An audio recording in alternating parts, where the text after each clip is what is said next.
All right. It's a good thing this mic doesn't come on before I get up here. I was singing a duet with Monique. Oh, happy birthday, Monique. Yes, wow. Does she touch us all by doing her thing? So, the greatest love is all is easy to achieve. Learning to love yourself is the greatest love of all. Well, that would have saved us all a lot of money in therapy. I mean, why didn't we learn that as young people? Learning to love ourselves is the greatest love of all. Because most of us are looking for love in all the wrong places. We're looking for love in people. We're looking for love in accomplishments. We're looking for love in material things. And even though all those things are fun for a short period of time, they don't give us this love that has to come from within us.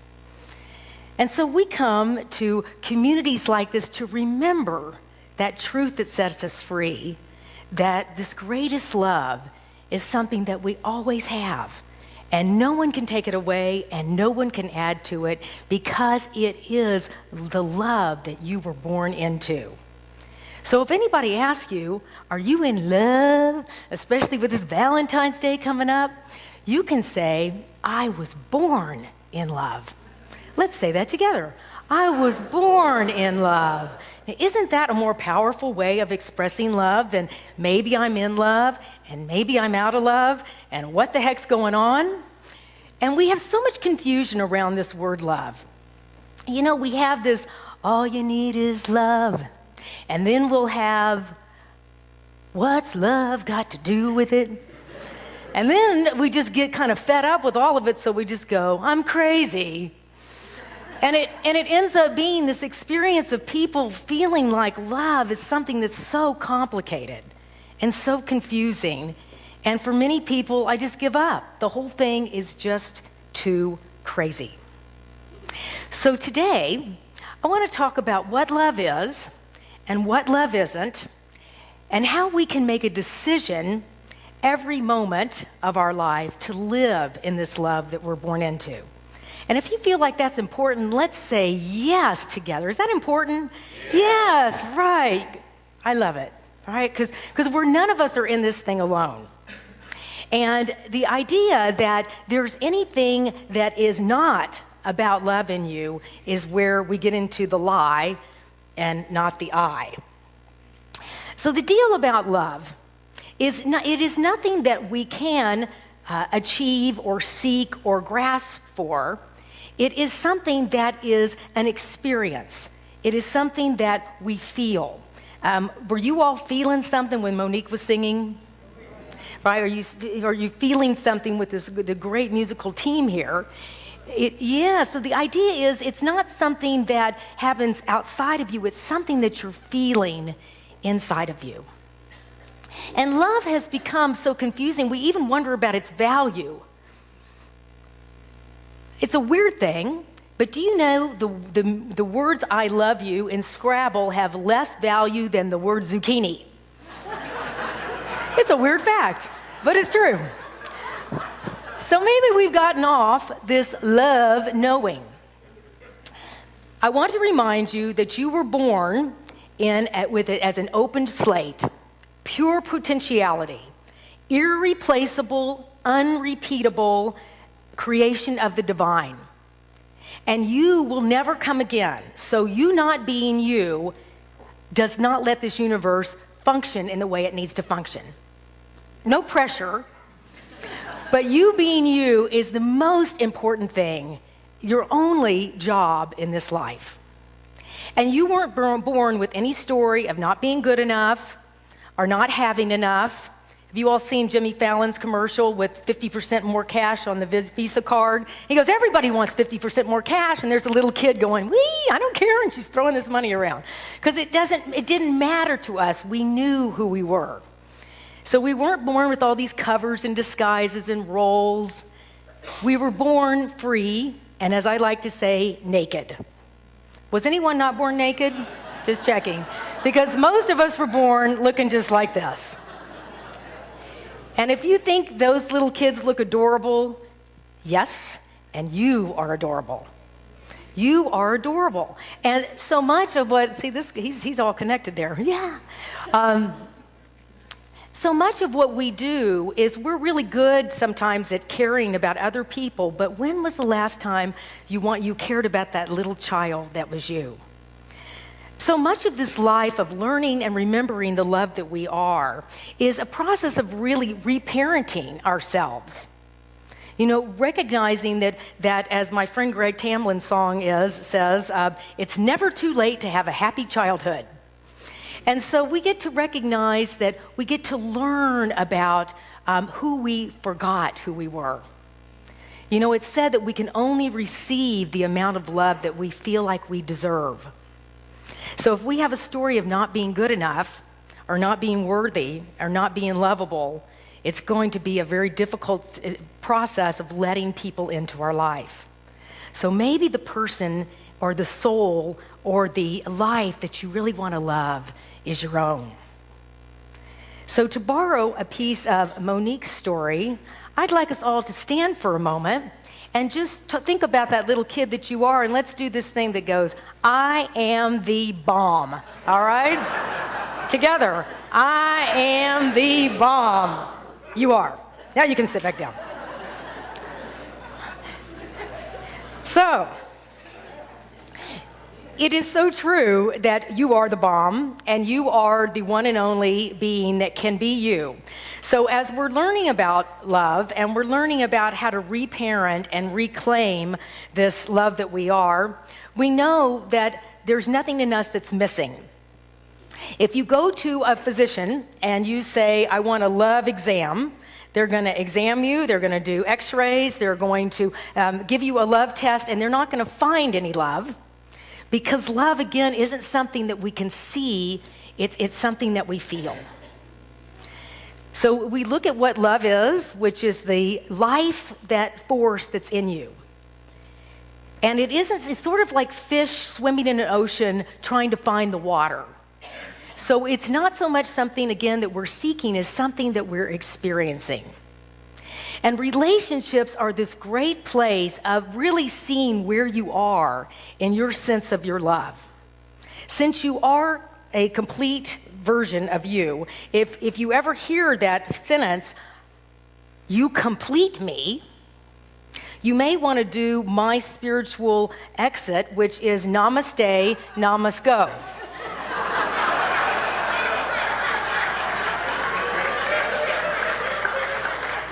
Because nobody's going to complete you.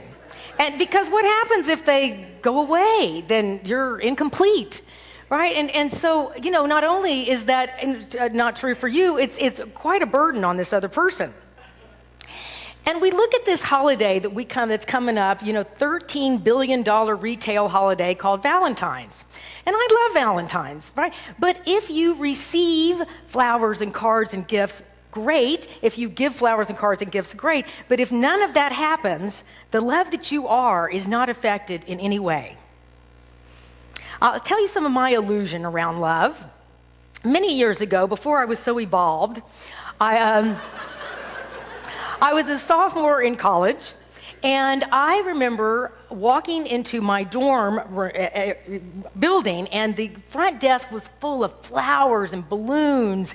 And at the time, I was finding love in a bottle of alcohol. I was looking for spirit in a different kind of way.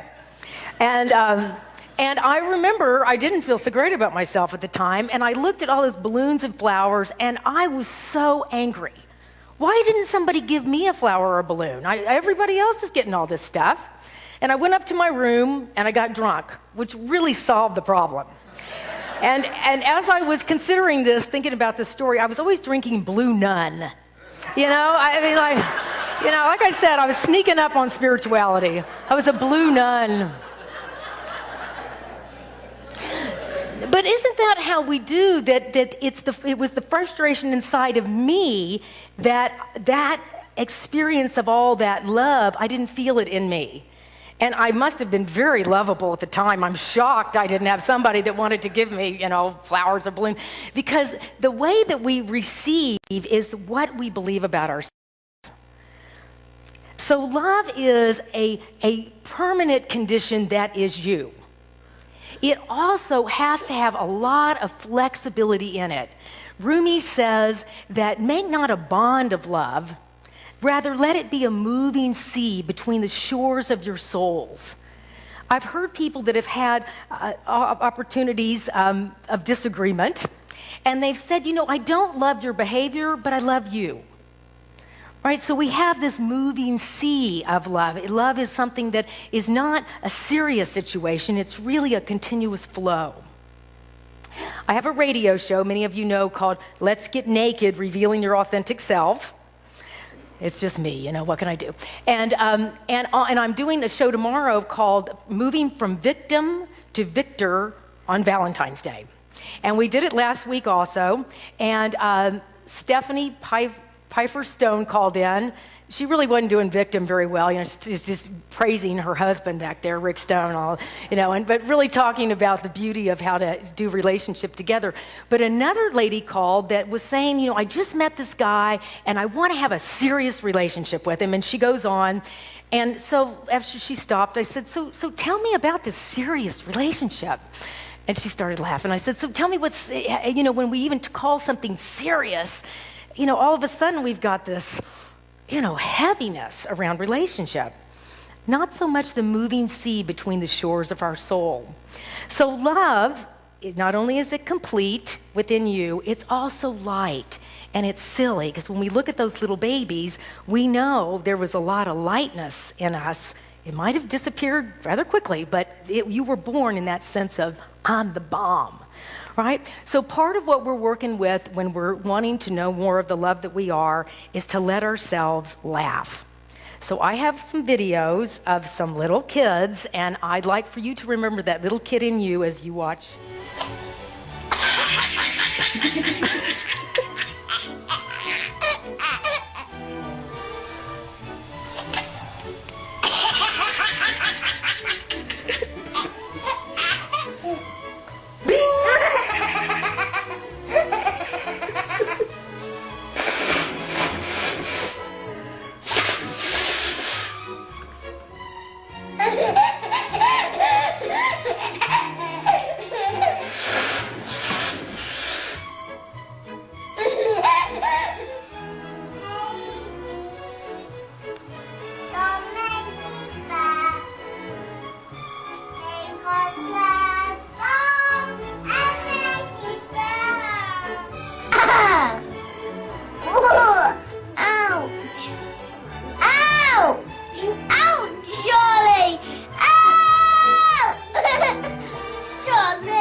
love you.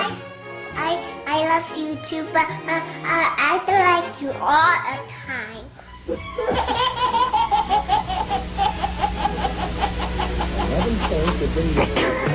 Daddy's gonna make me laugh now. Ready?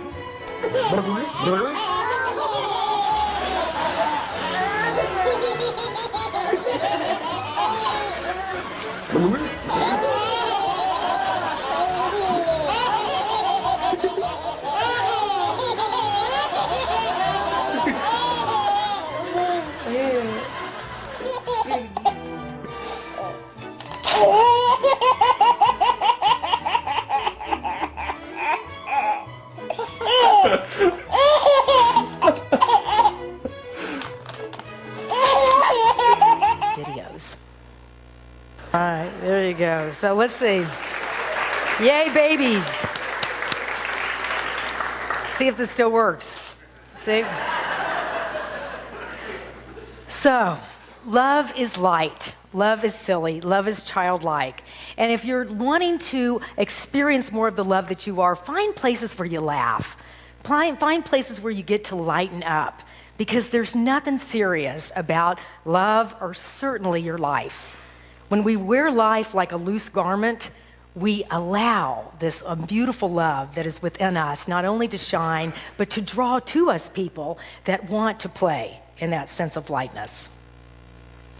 So what is love not? Now that I've got all the kids here open with me. Love is not blaming or shaming or criticizing or controlling. And I don't care how many shades of gray there are. It's not about submission or domination. It's about allowing. It's about allowing people to be themselves and being yourself. You may have tried that controlling other people. Has it ever worked? And the reason that we've learned these things about love is because the people that loved us didn't get loved completely themselves. And so you might have heard, I love you if you do this, I don't love you if you do that, you're stupid, you're never going to amount to anything, you know, I like your brother and sister, they're easier, and on and on and on. And so we grow up with the feeling of something's wrong with me, something's missing in me. And that's why when we hear the greatest love of all is inside of me, I remember when I first heard that, I thought, you sure? Are you sure about that? Because I really thought that I needed you to like me for me to be likable. I needed you to love me for me to be lovable. And what a setup. How could that possibly be true? Because then I have to take your temperature to figure out how I'm feeling. And that's the place where we get the word codependent, right? I'm not enough, so I need you to help me feel better about me. I know another song of my friend Greg Tamblyn, he's just got a million of these. It's got, I've got a tendency for codependency. You know? And we know that one. We can get so stuck on what other people think, we get paralyzed in our decision making in life. So knowing that you're the bomb, and knowing that you are this child that is perfect and irreplaceable and unrepeatable, helps you make these choices that Valentine's Day or any day is an opportunity to really see the playfulness in this life.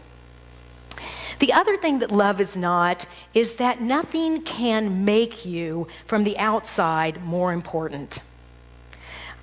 There was a story of a Jamaican team that ended up very surprisingly in the Olympics in the bobsled category. And there was a film called Cool Runnings that was about this group. And one of the teammates said, it was really concerned the night before the race, and the coach said, why are you concerned? And he said, I feel like I'm going to be ashamed if we don't wear the medal tomorrow. And the coach said, if you don't feel good about yourself without that medal, you're not going to feel good about yourself with that medal. And we have one of our fellow Americans that's really learned that lesson recently. You know, our co-patriot, Lance Armstrong. And that man not only thought he needed one medal, he thought he needed 7 medals. And he wasn't being himself, or true to himself, surely, in winning those medals. And so because we have that illusion that then that makes me a hero, that makes me have value, and we all do that in some ways, the universe doesn't want us to live in a false sense of yourself. So things will happen, as it did with Lance, to give him the opportunity to be honest with himself. And we don't know what that will be. But we've all had the illusion of my job identifies me, my car identifies me, my house identifies me, my partner identifies me. And so our question in this journey of love, in this lesson of love, is who am I without those things that I think identify me? Who am I as this irreplaceable, unrepeatable part of the divine and part of all that is? It's said that titles don't make men. Titles don't honor men. Men honor titles. So how do we honor this life that we've been given? How do we understand that we've received so much just by living the life that is yours? And then from that, we have plenty to give. But we give from that sense of knowing who we are. So finally, how do we make a decision to make this a way of life? Obviously, coming here to a spiritual community that tells you you are perfect just the way you are. You are a guru. G-U-R-U. Okay, it's corny, but it works, right? You know, that guru, that Buddha, that Jesus is within you. And we really practice not making anyone wrong for teaching us incorrectly. Someone taught them incorrectly. I'm always amazed by the story of Jesus. Here he is coming as the Prince of Peace, trying to tell people the kingdom of heaven is within them. And, you know, when people are choosing to be asleep, they don't want to hear this stuff. So here he is being crucified for trying to assist people in waking up. And he says, Father, forgive them. They know not what they do. Wow. Right? So when we're considering the ways that we've learned and we don't feel good about ourselves, we know that people were doing the best they could do. We don't condone toxic behavior, but we know that there's no one to blame. But there's people that get to love us until we can love ourselves. So coming into a community like this is essential for you to know who you are. Certainly I'm starting a class called Crazy in Love or Just Crazy. And you're welcome to come. We're going to follow a book called Calling in the One, because you are the one that you're looking for. And there's so many other ways to really stay focused on that child within you. To be in situations that make you laugh. Be with people with whom you feel safe. And to really build up that place that today, if I see a pile of balloons and other things, I'm like, how fun. Isn't this a fun thing that people do rather than, why didn't I get something? You know, it's moving from victim to victor. And then the idea, as we keep living this, the truth will set you free. You know, we're all laughing at those babies, and guess what? We were all one of those. And so the most amazing aspect of knowing the love you are is then you draw people that know the love they are to you. And this gets to be a place of not being so interested at all in the drama anymore, but being interested in how you get to continue to blossom in the love that you are by living in this truth. You know, building this bridge from old self to new self. And it works only 100% of the time. So I am always honored when people come and show up for something that is about pondering something more true.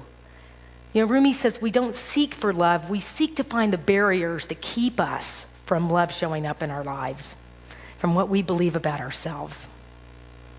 So I'd like to close our talk today with a reading that our beloved Tom Jacobs presented to me at one point, and I think it's so beautiful. And I'd love for you just to close your eyes for a moment as I read this reading called, If Not For You. If not for you, all the good that you would have done would still need doing.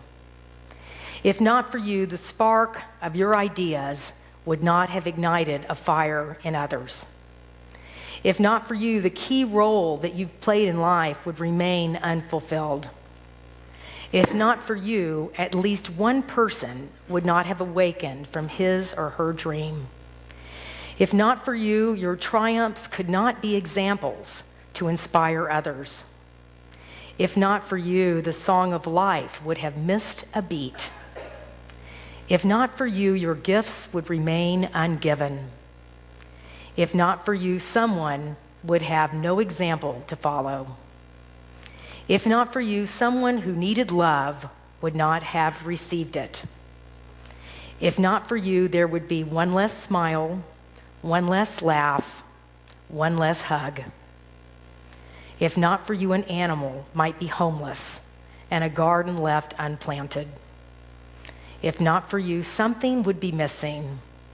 You have always made a difference. Who you are is important. You are the face, the heart, the soul, the expression of God, and the love that fills every cell of your body and is so important on this planet. And so it is. And that ends the lesson. Yes.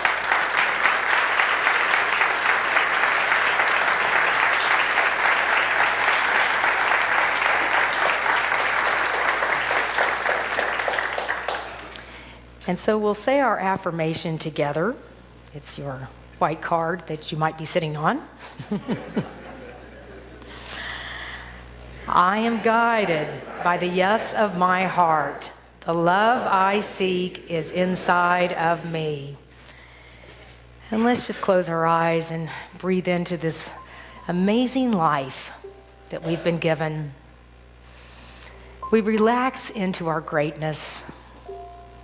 We relax into the beat of our heart, the rhythm of life that is that moving sea, between the shore of what we think we are and who we are becoming. We rest in the vibration of this beautiful community. And we know that just as God is love, that love is who we are. And we are now in the company of many people that are willing to live in that truth. We are the teacher that we're looking for. We are the love that we're looking for. And we allow others to see that, and we allow ourselves to see that in others. We are magnificent beings, and we allow ourselves to rest in that truth right here and right now. Thank you, Spirit, for each and every great soul here and all over this planet. And so it is.